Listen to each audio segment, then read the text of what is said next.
Hello guys, മച്ചാൻ വരെ എല്ലാവർക്കും പുതിയൊരു വീഡിയോയിലേക്ക് സ്വാഗതം. ഞാൻ ടുട്സാണ് കേട്ടോ. ഇന്നത്തെ ദിവസം ഫുൾ മൊണ്ടിയാണ് കേട്ടോ. ഫുൾ പോസ്റ്റ് അടിച്ച് ഇങ്ങനെ വീട്ടിലിരുന്നപ്പോഴാണ് എൻ്റെ ഒരു ഫ്രണ്ട് വിളിക്കണേ. അവൾ ഒരു ഗിഫ്റ്റ്, ഒരു ഫോട്ടോ ഫ്രെയിം ചെയ്യാനായിട്ട് കൊടുത്തു, അത് പൊട്ടിപ്പോയി എന്ന് പറഞ്ഞു വിളിക്കുന്നത്. അപ്പോൾ എന്തായാലും അത് വാങ്ങിച്ച് റെഡിയാക്കാനുള്ള ഒരു സെറ്റപ്പിലോട്ട് പോകാൻ ഇന്നത്തെ പ്ലാൻ അതാണ് കേട്ടോ. ഞാനിവിടെ നിൽക്കുകയാണ്, ഫ്രണ്ടർ ബോയ് ഇവിടെ ഉണ്ട്. പിന്നെ പോസ്റ്റ് അടിച്ച് ഇവിടെ നിൽക്കുകയാണ് കേട്ടോ. അങ്ങനെയാണെങ്കിൽ കോൾ വന്നു. അപ്പോൾ ഞാൻ നെടുവങ്ങാട് വരെ പോകാൻ പോവാണ്. അപ്പോൾ എന്തായാലും ഇവിടെ പോയിട്ട് കാണാം. ബൈ.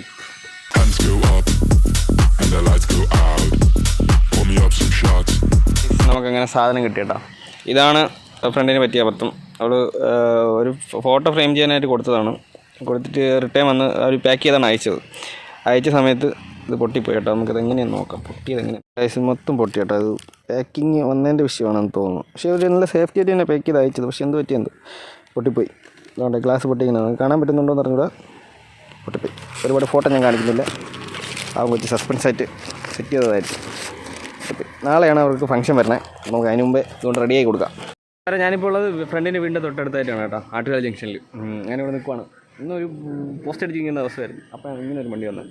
അപ്പോൾ എന്തായാലും അത് ക്ലിയർ ചെയ്ത് കൊടുക്കാമെന്ന് വിചാരിച്ചു. ഞാനിപ്പോൾ നെടുവങ്ങാട്ടോട്ട് പോകാൻ പോകണം ഗൈസ്.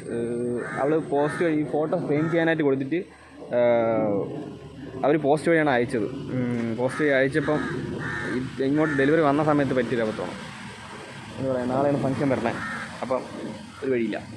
പേക്കിംഗ് ഒക്കെ കറക്റ്റായിരുന്നു കേട്ടോ. പക്ഷേ ഇതിൻ്റെ ഫ്രണ്ട് ഗ്ലാസ് മൊത്തം പൊട്ടിയിട്ടുണ്ട്, ഫുള്ള് പൊട്ടിയിട്ടുണ്ട് കേട്ടോ. പാക്കിങ് പക്കയായിരുന്നു. പക്ഷേ ഇത് എങ്ങനെ സംഭവിച്ചെന്നുള്ള കാര്യം അറിഞ്ഞില്ല. ഫസ്റ്റ് ടൈപ്പ് എന്തെങ്കിലും സാധനം ഇതുപോലെ പോസ്റ്റ് വഴി അയക്കുന്നുണ്ടെങ്കിൽ ഒരിക്കലും അങ്ങനെ അയക്കാതിരിക്കുക. അങ്ങനെ അയച്ച് വാങ്ങിക്കാതെ നിങ്ങൾ നേരിട്ട് പോയി വാങ്ങിക്കാൻ ശ്രമിക്കുക. ഇല്ലെങ്കിൽ ഇതുപോലെയുള്ള അവസ്ഥകളൊക്കെ ഉണ്ടാവും. പിന്നെ ആകെ സീനാവും ഗൈസ്. അച്ഛന്മാരെ കൈലാസ് വന്നിട്ട് ഇപ്പം നെടുവങ്ങാടാണ് നിൽക്കുന്നത്. കൈലാസിൽ വന്നു. കൈലാസിൽ വന്നപ്പോഴത്തേക്ക് തൊട്ട് ബാക്കിലുള്ള കടയാണ് ഉണ്ട്. അവിടെ വന്നപ്പോൾ അത് പൊട്ടിക്കാൻ പറ്റില്ല എന്നാണ് പറയുന്നത്. വേറെ എന്തെങ്കിലും പ്ലാൻ ഉണ്ടോ? മഴ ഭയങ്കര മഴ. ഞാനിവിടെ സെലിബ്രിറ്റിയാണ്. എല്ലാവരും വലിയ സെലിബ്രിറ്റി എന്ന് പറഞ്ഞാൽ ഞാൻ ഭയങ്കര എല്ലാവരും ഒരു പോയിക്കൊണ്ടിരിക്കുന്നത്. നെടുവങ്ങാട് ഈ പെട്രോൾ വാങ്ങിക്കാൻ പോകണം ഗൈസ്.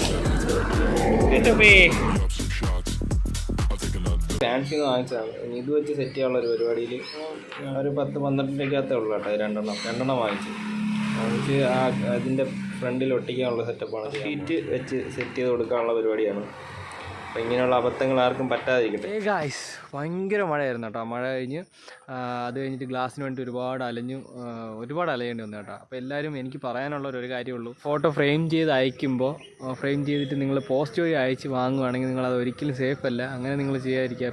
അപ്പോൾ കഴിവതും നേരിട്ട് പോയി വാങ്ങിക്കാൻ നോക്കുക. അല്ലെങ്കിൽ അടുത്ത് പ്രത്യേകിച്ച് പറയുക, പൊട്ടാതെ അയക്കാൻ നോക്കുക എന്ന് പറയുക.